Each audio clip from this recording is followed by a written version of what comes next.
ప్రభుత్వం రాష్ట్ర ఆర్థిక స్థితిగతులపై శ్వేతపత్రం విడుదల చేయాలని మాజీ ఆర్థిక మంత్రి యనమల రామకృష్ణుడు డిమాండ్ చేశారు. ఈ నెల 20వ తేదీన డాక్టర్ బిఆర్ అంబేద్కర్ కోనసీమ జిల్లా మండపేటలో జరగనున్న రా కదలిరా సభ ఏర్పాటు సన్నాహక సమావేశం టీడీపీ జనసేన నాయకుల ఆధ్వర్యంలో నిర్వహించిన కార్యక్రమంలో ఎమ్మెల్యేలు వేగుల జోగేశ్వరరావు, నిమ్మకళ్ల చినరాజప్ప తదితరులతో కలిసి ఆయన మాట్లాడారు. పేరుకే అసెంబ్లీ బడ్జెట్ ప్రవేశపెట్టిందని సీఎం జగన్మోహన్ రెడ్డి రాజ్యాంగ విరుద్ధంగా సొంత బడ్జెట్ పెట్టుకుని అసెంబ్లీని అవమానించే విధంగా బడ్జెట్ నిబంధనకు విరుద్ధంగా ఇష్టానుసారం ఖర్చులు పెడుతున్నారని పేర్కొన్నారు. పార్లమెంటు రా కదలిరా కార్యక్రమాన్ని ఏ విధంగా ఏర్పాటు చేయాలనే ఉద్దేశంతో ఈరోజు మండపేటలో యాస్ట్వేల్ డిస్ట్రిక్ట్ నాయకులు, పార్లమెంటు ఇన్ఛార్జెస్, జనసేన నాయకులు అందరం కలిపి కూర్చుని డిస్కస్ చేశాం.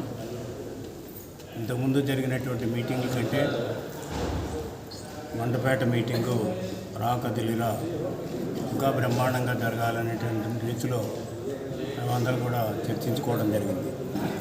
చాలా గ్రాండ్గా 20వ తారీఖున ఇక్కడ మండపేటలో రా కదలిరా ఏదైతే కూటమి ఉందో తెలుగుదేశం పార్టీ, జనసేన పార్టీ కలిపి ఈ కార్యక్రమాన్ని ఆర్గనైజ్ చేస్తున్నాం. దీనికి అందరూ కూడా జిల్లా ప్రజలందరూ కూడా కదిలి రావాలని, కదిలి వచ్చే విధంగా ఆర్గనైజ్ చేయాలని కూడా రెండు పార్టీల నేతలకు కూడా ఆదేశాలు కూడా రెండు పార్టీలు నాయకులు కూడా ఇవ్వడం జరిగింది. అంచేత ఊహించినటువంటి విధంగా బ్రహ్మాండంగా మండపేటలో జరుగుతుంది. దీంట్లో ప్రధానమైన ఉద్దేశం ఈ కూటమి రేపు రాబోయేటువంటి ఎన్నికల్లో బ్రహ్మాండమైనటువంటి విజయం సాధించాలనేటువంటి ఆలోచనతో మరొకవైపు 4.5 సంవత్సరాలు, ఇంచుమించు 4 సంవత్సరాలు 8 నెలలు ఈ జగన్మోహన్ రెడ్డి పరిపాలన, అస్తవ్యస్తమైనటువంటి పరిపాలన, అదేవిధంగా అవినీతి పరిపాలన, అక్రమార్జనలు ఇవన్నీ కూడా ఎండగట్టే విధంగా ఆ రోజున ప్రసంగాలు జరుగుతాయి.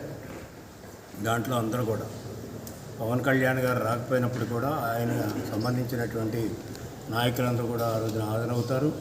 అంచేత రెండు పార్టీల యొక్క ధ్యేయం ఒకటే, ఇది బ్రహ్మాండంగా జయప్రదం చేయడం ద్వారా విజయడంకాన్ని మోగించాలనేటువంటిది ఈ కూటమి యొక్క ఆశయం. ఆ విధంగానే విజయడంకాన్ని మోగిస్తాం. బ్రహ్మాండమైనటువంటి మెజారిటీతో ఈ రాష్ట్రం మళ్ళీ అధికారులకు వస్తుందనేది కూడా సందర్భంగా తెలియజేస్తున్నాం. ఇది విషయం వచ్చేటప్పుడు జనరల్గా నిన్న ఆర్థిక మంత్రి బుగ్గన గారు ఏదో మాట్లాడుతూ ఉన్నారు. చంద్రబాబు నాయుడు గారు 13 లక్షల కోట్ల రూపాయలు అప్పు చేసిందనేటువంటి వాస్తవాన్ని చెప్తే అది వాస్తవం కాదు అనేటువంటి రీతిలో బుగ్గన ఆర్థిక మంత్రి గారు చెప్తూ ఉన్నారు. నేను ఒకటే ఛాలెంజ్ చేస్తున్నా ఆర్థిక మంత్రికి. మేము అనేక పర్యాయాలు వైట్ పేపర్ అడిగాము ఆర్థిక స్థితిగతుల మీద.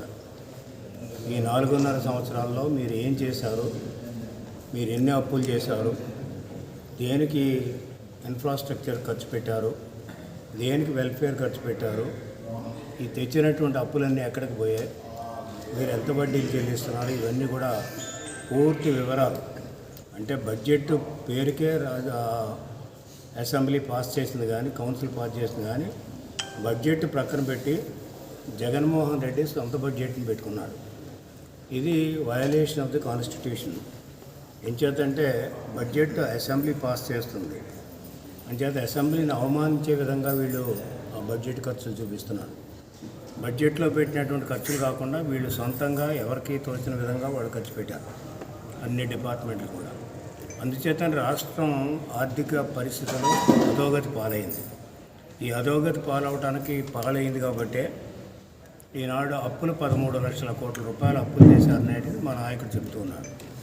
దాది వాస్తవం కాదని ఈయన బుగ్గన గారు చెప్పేటప్పుడు మరి వాస్తవాలు వైట్ పేపర్ ఎందుకు ఇవ్వలేకపోతున్నారు? ఒకళ్ళు నిజంగా మీ దగ్గర వాస్తవాలు ఉంటే వైట్ పేపర్ ఇవ్వండి, వైట్ పేపర్ మీద చర్చకి సిద్ధమని నేను ఎప్పుడో చెప్పాను. జగన్మోహన్ రెడ్డి చర్చించగల శక్తి ఉంటే మేము చర్చకి వస్తాం, నేనే వస్తాను చర్చకి అని చెప్పాను. అంటే వైట్ పేపర్ ఇప్పటివరకు ఇవ్వలేదు, చర్చ గురించి మాట్లాడరు. అతనికి బహుశా ఓఎంబి అంటే ఓపెన్ మార్కెట్ బారోయింగ్స్ అంటే తెలియదు, వేజెన్స్ మీన్స్ అంటే తెలియదు, ఓడి అంటే తెలియదు, అదేవిధంగా ఆఫ్ బడ్జెట్ బారోయింగ్స్ అంటే తెలియవు, కార్పొరేట్ బారోయింగ్స్ తెలియవు. ఇవన్నీ కూడా ఏవి కూడా తెలియకుండా నిన్న చెప్పినటువంటి దాంట్లో 4.5 లక్షల కోట్లు దగ్గర అని చెప్పాడు. అది ఓపెన్ మార్కెట్ బారోయింగ్స్ అంటారు దాన్ని. అది బడ్జెట్లోనే ఉంటాయి ఫిగర్స్. ఓపెన్ మార్కెట్ బారోయింగ్స్ 4 లక్షలు చెప్పి చంద్రబాబు నాయుడు గారు 13 లక్షలు చెప్తున్నారనే లైన్లో చెప్పాడు. అది యథార్థం కాదు. ఇంచేతంటే ఓపెన్ మార్కెట్ బారోయింగ్స్ ఆంధ్రప్రదేశ్ ఏర్పడిన దగ్గర నుంచి ఇప్పటివరకు కూడా అవి 4 లక్షల పై కోట్లు చెల్లాయి. ఈ ప్రభుత్వం వచ్చిన తర్వాత సంవత్సరానికి 1 లక్ష కోట్ల రూపాయల చొప్పున కార్పొరేట్ బారోయింగ్ చేశారు. అది of budget borrowings. Of budget borrowings సంవత్సరానికి 1 లక్ష కోట్ల రూపాయలు దగ్గర చేస్తే అది ఎంత అయింది? అదేవిధంగా ఓపెన్ మార్కెట్ బారోయింగ్స్ ఎంత అయింది? అదేవిధంగా మిగతా ఓడి ఎంత అయింది?